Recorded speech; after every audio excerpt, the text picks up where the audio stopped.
मानवर काशीराम साहब ने उस बात को सीधे पर लिखा। एक कटु सत्य है, सच्चाई है। अगर इस धरती पर बाबा साहब के जाने के बाद अगर मानवर काशीराम साहब भी नहीं होते तो भी हम यहाँ पर नहीं होते, क्योंकि हम लोग तो गुलामों के गुलाम थे। हम लोग आकाओं के कहने पर, इशारे पर वोट डालने का काम करते थे, चाहे वो एससी का हो, चाहे वो एसटी का हो, चाहे वो ओबीसी का हो, चाहे वो किसी भी गरीब समाज का हो। महिलाओं के इशारे पर वोट डल जाया करते थे। हम राजनीति की एबीसीडी नहीं जानते थे। अगर राजनीति के बारे में अगर हमें किसी ने पढ़ाने का, सिखाने का काम किया तो बहुजन समाज पार्टी के संस्थापक मानवर साहब कांशीराम जी ने किया। और उन्होंने पूरा जीवन भर इस गरीब समाज को, इस ललुआ समाज को राजनीतिक ताकत क्या होती है, आपके वोट की ताकत क्या होती है, क्योंकि हम लोग जिनकी शक्ल नहीं देख पाते थे, जिनके हर चौखटों पे कदम नहीं रख पाते थे, आज वही लोग मानवर साहब कांशीराम जी के बाद उन्होंने जो इस गरीब समाज को, ललुआ समाज को कैडर देकर जो ज्ञानवान बनाया है, आज आपके चौखटों पर ऐसे राजा महाराजा रानियां नाक रगड़ने का काम करती हैं। तो मानवर साहब कांशीराम ने हमें ये सोच पैदा करने की, मानवर साहब कांशीराम जी ने पार्टी बनाकर ललुआ समाज को ज्ञानवान बनाकर, जो मनुवादी कहते थे सीआईए के एजेंट है, ये विदेशों के कहने पर इस देश में समाज को तोड़ना चाहते हैं, जातिवाद का जहर घोलना चाहते हैं, जबकि उल्टी बात हम लोगों के बीच में समझाई जाती थी। ये मीडिया का बहुत बड़ा इसमें रोल हुआ करता था। उस समय पर हमारा सोशल मीडिया नहीं होता था और मीडिया वाले लोग बाबा साहब की बात को, मानवर साहब कांशीराम जी की बात को घुमा फिरा कर लोगों में इस बात का भ्रम फैलाते थे। अगर आज देश में कुछ भी तरक्की हो रही है तो वो कांग्रेस की देन है। बाबा साहब के संघर्ष को नहीं बताना, बाबा साहब की वोट की ताकत को नहीं बताना, बाबा साहब ने संविधान में हमारे लिए क्या मौलिक अधिकार दिए हैं, बाबा साहब ने संविधान में समता, स्वतंत्रता, बंधुत्व, न्याय, हमको बराबर का भाईचारे के साथ मान सम्मान जीने का अधिकार दिया है। हमारी बहन बेटियों को नीचे से लेकर ऊपर जाने तक का भी रास्ता दिखाया है। वो लोग कहते हैं बाबा साहब ने क्या किया है, संविधान हमको क्या दे रहा है। आज ये लोग आपके बीच में नकली नौटंकी रच के संविधान की किताब लेकर पहुंच रहे हैं, बाबा साहब की जय भीम बोलते हैं। यहाँ पर हमारे बुजुर्ग बैठे गांव में होंगे, काफी पढ़े लिखे भी थे उस समय भी। आप बता दो 40 साल पहले कितने लोग जय भीम बोलते थे, कितने लोग बाबा साहब की जयंती मनाते थे, कितने हमारे पार्क हुआ करते थे, कितने बाबा साहब के हम लोग स्टैचू लगाते थे।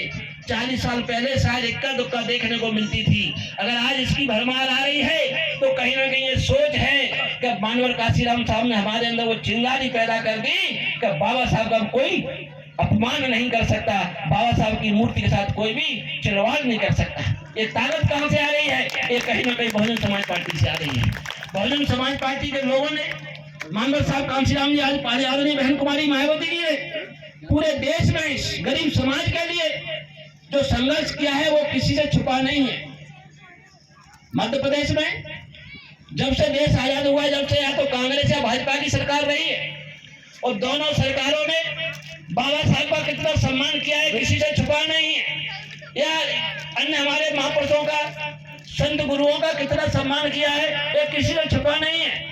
जबकि वही बात उत्तर प्रदेश में जब 4 बार माननीय बहन कुमारी मायावती मुख्यमंत्री बनी, यहाँ पर बाबा साहब की जन्मस्थली है, जन्मस्थली के पास मुश्किल से 1 बीघा भी जगह नहीं होगी, और उसमें जो भी उन्होंने बाबा साहब के सम्मान में निर्माण करवाया है वहां पर भी साफ सफाई वो लोग सरकारी तंत्र द्वारा ठीक से नहीं कराते हैं। ये बाबा साहब का अपमान नहीं तो क्या है, ये बाबा साहब का अपमान नहीं तो क्या है। पर वोट वाले दिन बाबा साहब की जय जयकार करने हमारे समाज के बीच में आते हैं।